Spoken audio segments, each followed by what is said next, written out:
I'm Mary, and I've been a doctor for almost as long as I've been Adam's wife. We've had our share of good times and tough moments, but those 32 years together passed by so quickly. Our home, big and warm, was always full of life, especially when our sons, Larry and Brian, were young.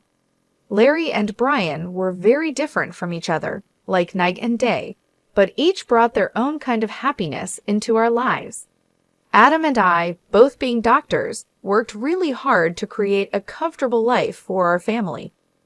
Over the years, we managed to buy a couple of apartments, renting them out for some extra money.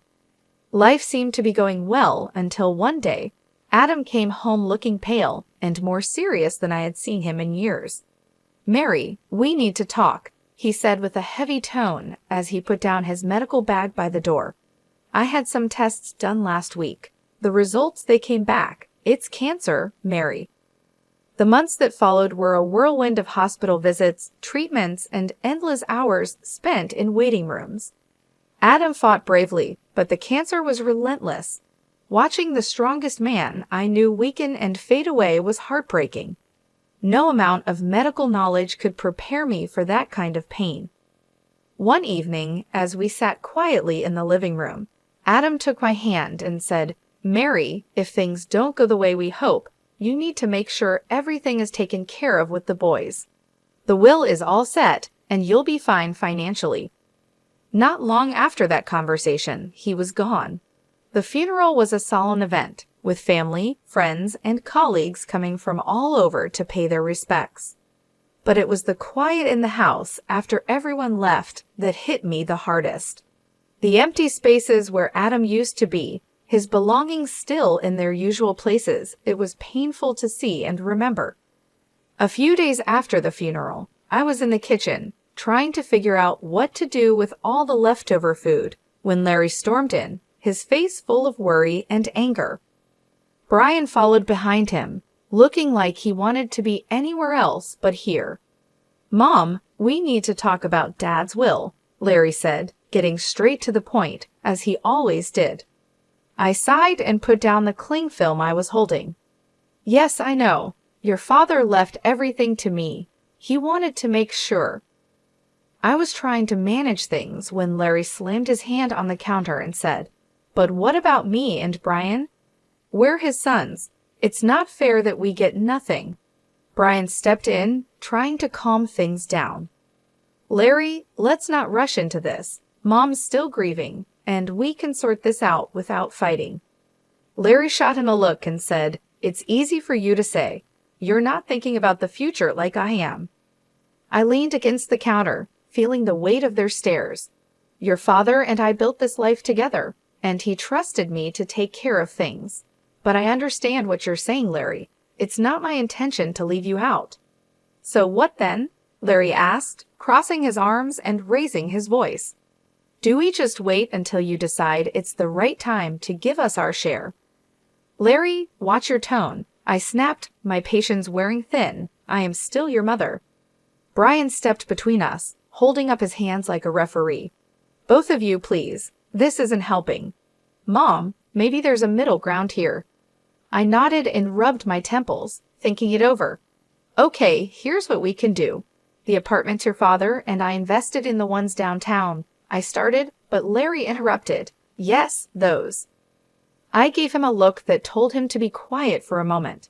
"I was thinking you each take one. They're yours to live in or rent out, and from the savings, let's say $320,000 each to help you get started with whatever you need." Larry bit his lip, clearly doing the math in his head. "And the rest of the stuff? The house, the money?" he asked. "That stays with me for now," I replied. "When I'm gone, it will come to you, as your father wanted." Larry looked like he wanted to argue more, but Brian nudged him and said, "Let's think about this. It's a fair start. Mom's not leaving us with nothing." Larry finally nodded, though he still seemed unhappy. "Fine, but I want this in writing, Mom. No more surprises." Of course, I agreed. "We'll get everything documented properly." As they left the kitchen, I could hear Brian whispering to Larry, "Give her a break, will you? She's doing her best." Larry muttered something under his breath that I couldn't catch, and honestly, I didn't really want to. As I washed up the dishes, I wondered if Adam could see us and what he would think.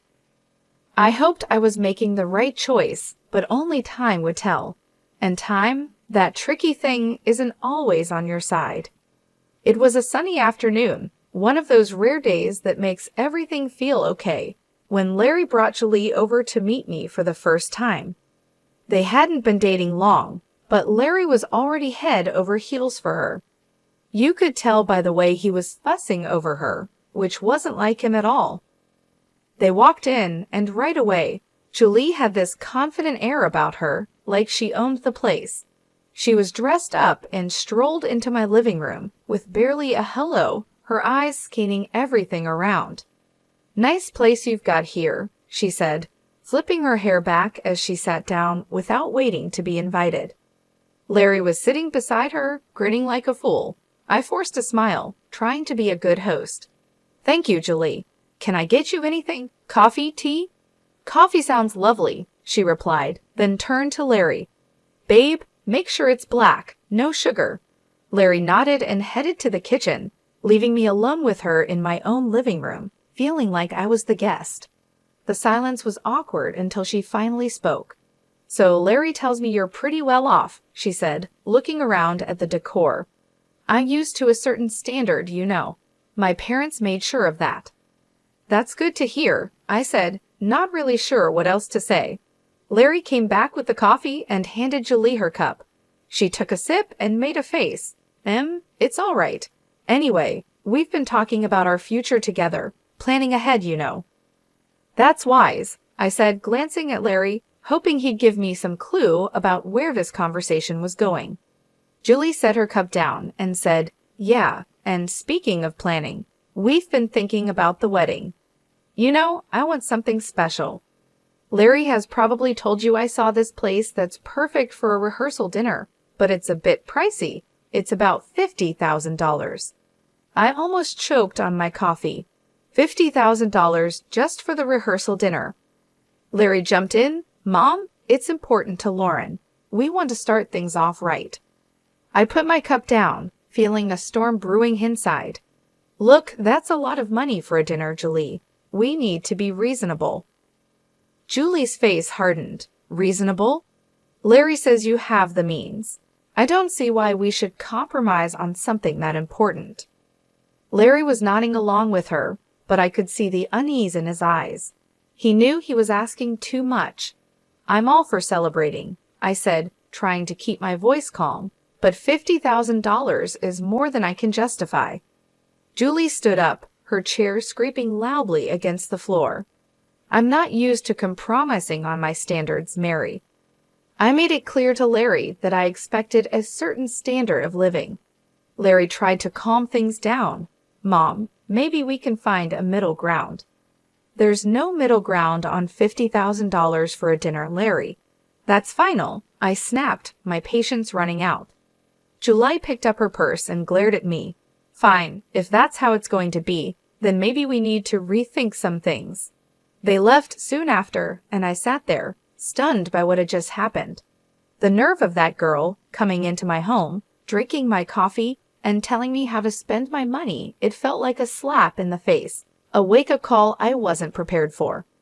A few days later, I was out at the grocery store when Larry and Julie decided to drop by again. By the time I got home, Brian was awkwardly trying to entertain them in the living room. The tension in the air was so thick that it made me want to turn around and leave, but it was my house, so I gathered my courage and walked in. Julie, all dressed up as usual, handed me a list as soon as I put down my grocery bags. "Mary, we've thought a lot about the wedding gifts, and here's what we've decided on. I hope this will be easier for you to handle." I quickly looked over the list she handed me. It was surprisingly reasonable kitchen appliances, some nice china, even a couple of pieces of furniture. "This seems quite reasonable," I said, feeling a moment of relief. "I think these are wonderful choices, really." Larry looked at Julie with hope in his eyes, but just as I was about to discuss where we could buy these items, Julie's expression changed suddenly. She gasped, "Oh no, this isn't right. Give that back." She snatched the list from my hands and dug through her purse, pulling out another sheet of paper. "Here's the actual list." This new list was nothing like the first. It included an apartment, a luxury car, an exclusive vacation, and even diamond jewelry. My jaw dropped. Is this some kind of joke? Julie didn't flinch. "No joke, Mary. These are the gifts we expect only the best for our wedding." I stared at her, then at Larry, waiting for him to say something, anything, to show he didn't agree with this craziness. But he just stood there, looking between us, clearly conflicted but saying nothing. I couldn't hold back anymore. "Larry, why are you letting her do this? You know this is unreasonable."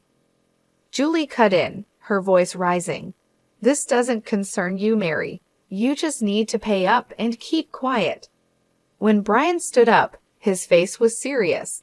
"That's enough, Julie. You're not going to talk to our mom like that. This is her house, and you're way out of line. You need to leave now."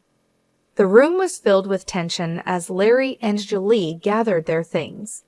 Julie was muttering under her breath, clearly angry. "This is ridiculous. We'll remember this." They left, and the door slammed shut behind them. I sat down, feeling the weight of the whole situation pressing on me. Brian sat beside me and put an arm around my shoulders.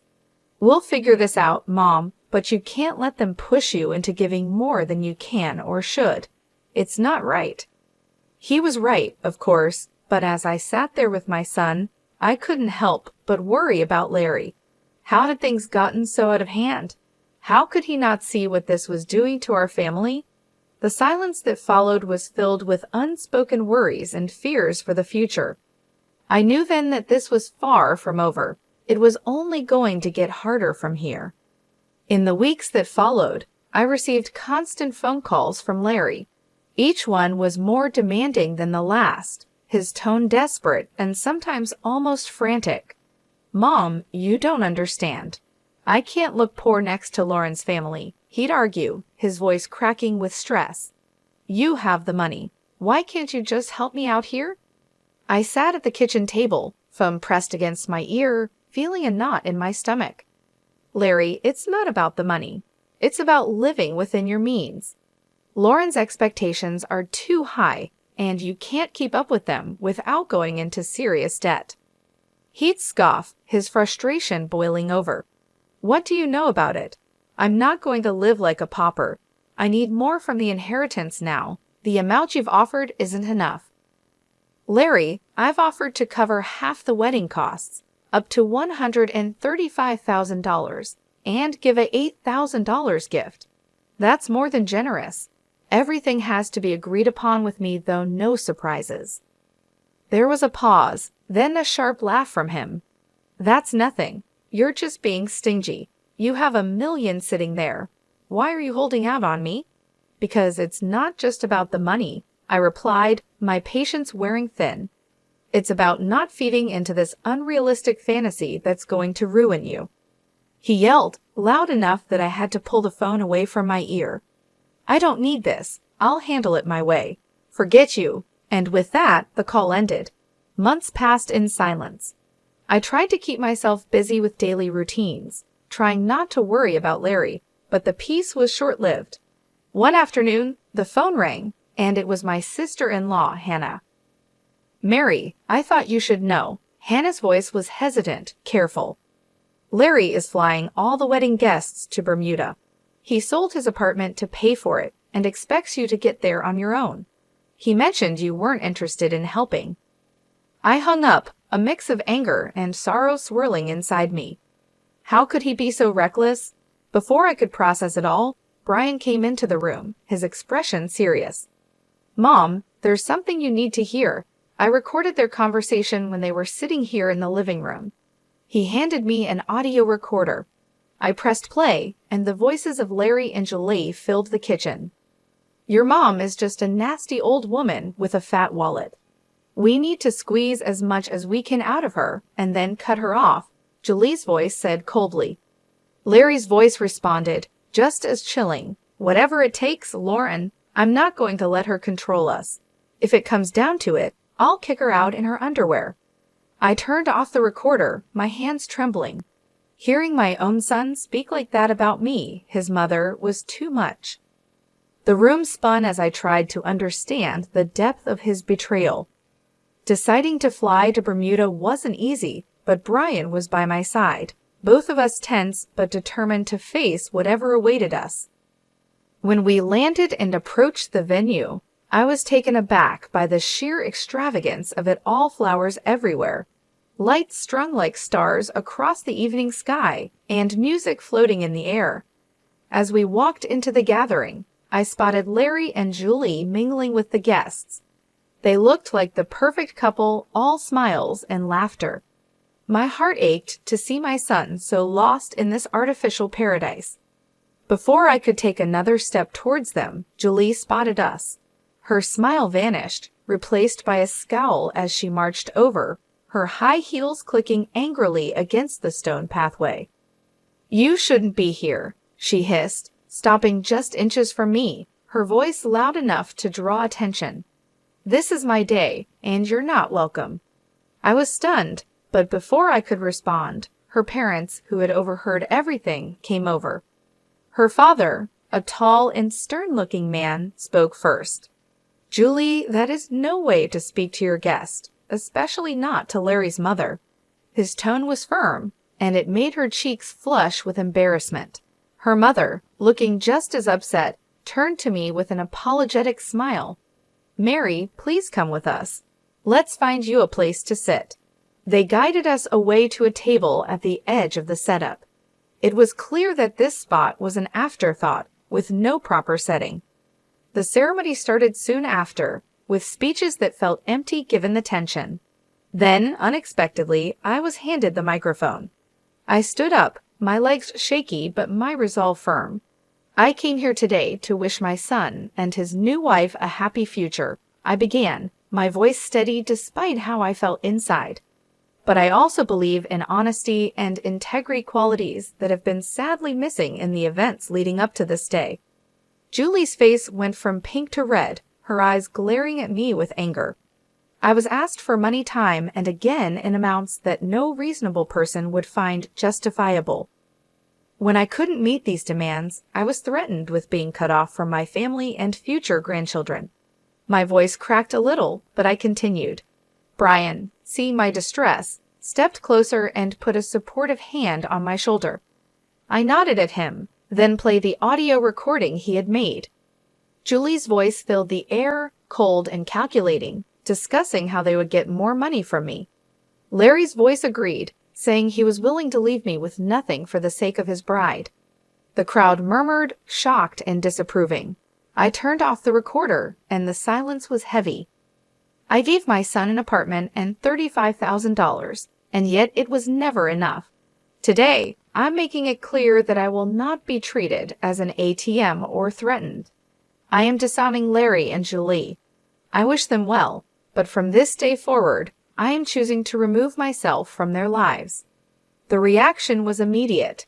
Julie screamed, her voice shrill and wild. "You've ruined my wedding. I curse you." After everything that had happened, coming back home was bittersweet. In the quiet, I made a decision that even surprised me. I quit my job. I had spent years healing others as a doctor, but now it was time to heal myself and rebuild the life that recent events had shaken. Brian, bless his heart, had just graduated from art college and was full of ideas and ambition. With the $37,000 I gave him, Brian opened his own tattoo parlor. It wasn't just any shop, it quickly became a place where art and skin came together in beautiful ways. Brian put his heart and soul into his work, and it paid off. He started entering tattoo contests, and soon his name was on everyone's lips in the local community. Before we knew it, he was opening more locations, creating a network of salons that became a hotspot for tattoo enthusiasts. I'd watch him sketch late into the night, his dedication a sharp contrast to the chaos his brother had chosen. "You're doing amazing, Ollie," I'd say, pride swelling in my chest. During these peaceful months, Larry reappeared one afternoon. He showed up at the door, his eyes tired, his shoulders slumped, a far cry from the ambitious, sharp man he used to be. "Mom, I need to talk," he said, not waiting for an invitation to sit down. His voice was weary, so different from the demanding tone I had grown used to. I sighed and motioned for him to continue. "What is it, Larry?" "It's Lauren. She's driving me crazy, wanting more and more. Nothing's ever enough. I got a second job, but it's still not enough for her." His words were filled with desperation, but they couldn't erase the past so easily. "Larry, I warned you. I told you that living like that with someone like her was unsustainable." He rubbed his face, frustration clear. I know you did, but I thought," his voice trailed off, hopelessness replacing any explanation. "Thought what?" "That money would just appear because you wanted it to." My tone was harsh, years of pent-up frustration making it hard to soften my words. "Look at your brother. He started with the same amount and made something of himself without stepping on others." Larry bristled. "Yeah, well, not everyone's like Brian, are they? I have rights to the inheritance too, remember? And when you're gone, it'll come to me." That was the last straw. "Get out, Larry," I said, my voice cold and firm. "And don't come back.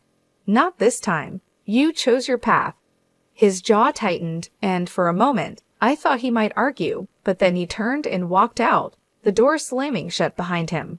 As I stood in the silence that followed, Brian came downstairs, having heard the last part of our exchange. "Are you okay, Mom?" he asked. I nodded, wrapping my arms around him. "I am now, thanks to you. Let's just focus on the good we can do and the life we can build." He hugged me back, his presence a comforting reminder that not everything was lost in that moment. I knew that despite the heartaches, the journey was still worth it. We had each other, and that was enough to keep moving forward. After the storm with Larry had passed, our home settled into a calm I hadn't felt in years. It was during this peaceful time that Brian brought someone special home. Her name was Joyce, and she was everything Julie wasn't: kind, humble, and genuinely caring. As the weeks turned into months, their relationship grew stronger, and soon they announced their engagement. The wedding was nothing like Larry's extravagant affair. It was a simple, heartfelt ceremony in our backyard. Flowers from the garden, homemade decorations, and a small group of close friends and family made the day perfect. During the reception, I pulled Brian aside and said, "You've chosen a wonderful woman," my voice thick with emotion. He squeezed my hand and replied, "I learned from the best," giving me a knowing look.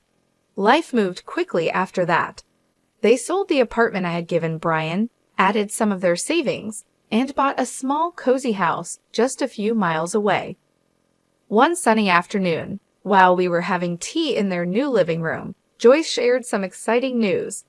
"Mary, we're expecting twins," she announced, her eyes shining with joy. I nearly dropped my cup, overwhelmed with happiness. "Twins? Oh my goodness, that's wonderful."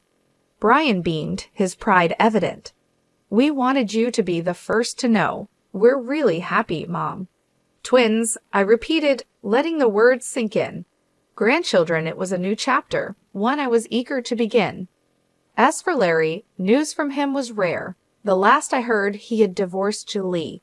She had taken nearly everything in the split, leaving him to start over in another city. Despite the pain he had caused, it hurt to know he was out there somewhere, struggling because of his choices. One evening, as I sat looking through old photo albums, Brian came and sat beside me. He noticed a picture of Larry and me from years ago. "Do you ever hear from him?" he asked softly. I shook my head. "No, after everything, he's chosen his path, and I have to respect that, even if it breaks my heart." Brian put an arm around me. "He's still my brother, Mom. Maybe one day he'll come around." Maybe, I agreed, though I wasn't really sure if he ever would. I believed it too, but for now, we have plenty to keep us busy, especially with those twins on the way. Brian chuckled. "Yeah, you're about to be the busiest grandma in town." We both laughed, and the sound filled the room with warmth. Despite the past, despite the mistakes and heart attacks, this moment with Brian felt like everything was exactly as it should be. Life was moving forward, and so were we, with new hopes and dreams just around the corner.